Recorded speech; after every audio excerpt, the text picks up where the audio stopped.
So how it is showed in the balance sheet? It is showed in the balance sheet as here. Common stock, the paid in capital will be here, and the common stock is 500,000, so total is 100,000. And then we write it down the retained earnings, so that's going to be our total equity. Okay,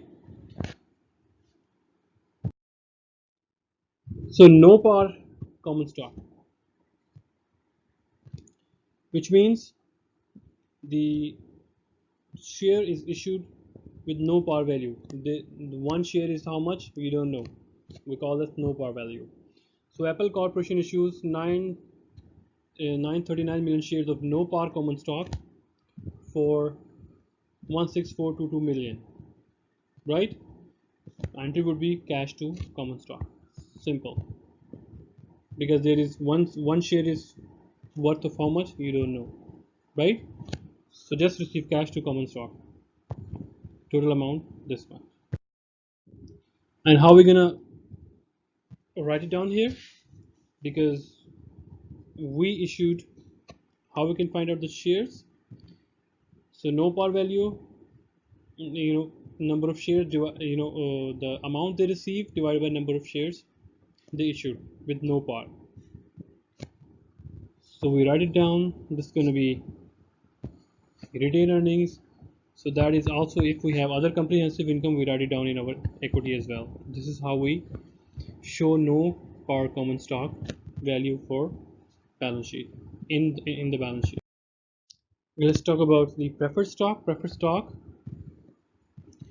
so it's follow the same pattern as accounting for common stock. Just the nature of the preferred stock is a little bit different, because they are given preference when dividend is declared, when company is liquidated, but they are given fixed dividend. So they may have separate account for paid in capital in excess of par for preferred stock and common stock. So it can be issued with conversion feature, like I told you. After some time they will be converted into common stock.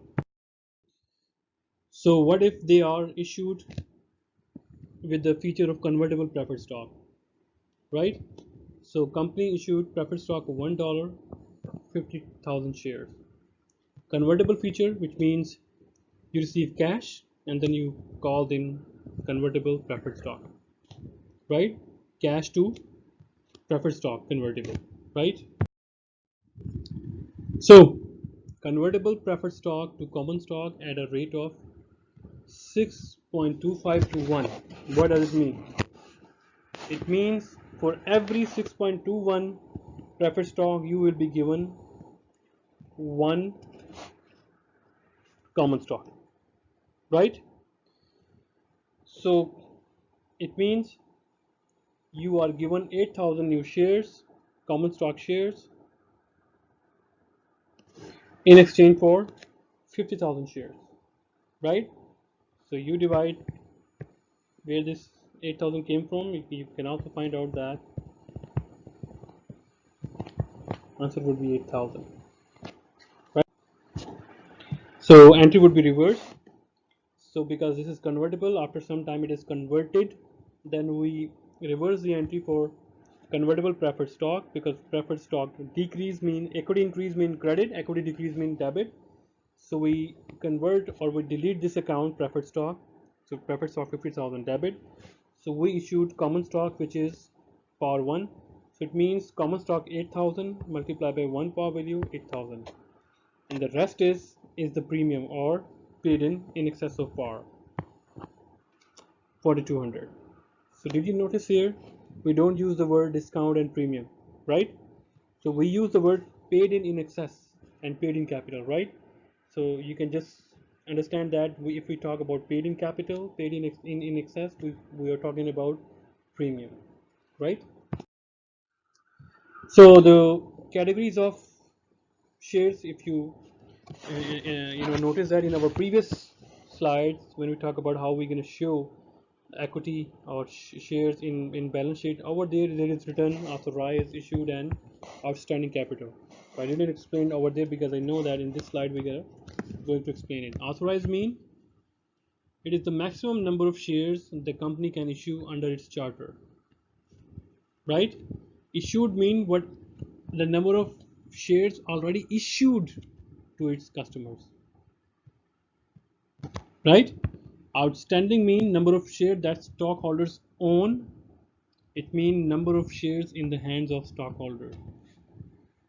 Right? So it looks same, right? But these are not, because sometimes company buy back its shares as well. When company buy back its shares, so it is included in issued, but it is not included in outstanding.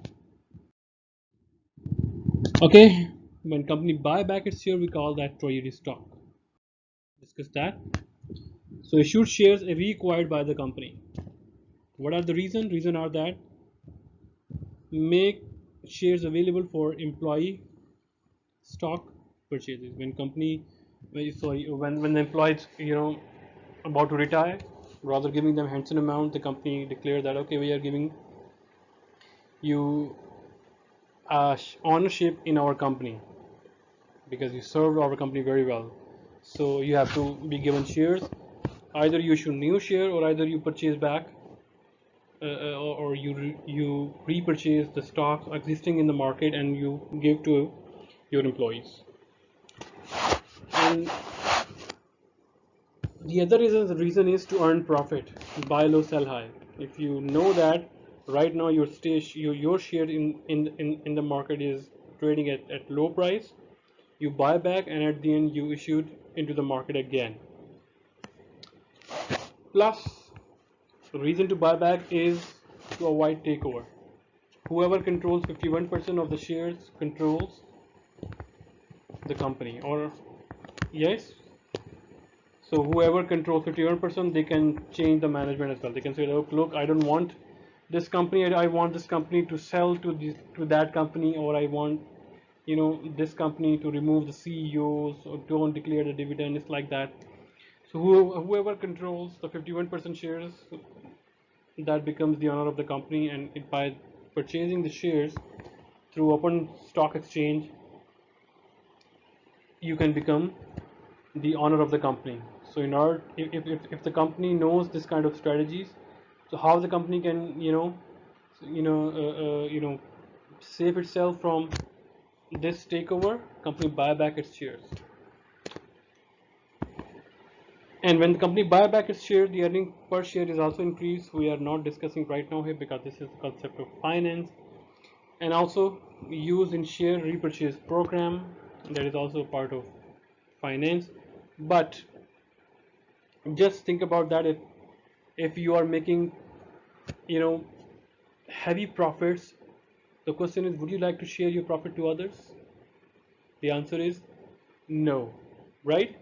So why you share, if you know the strength of the company, if you are very confident about the future of the company, if you know that we will be making hefty profits, so why, so question is, why to issue shares, or why to spread the profit amongst a number of owners?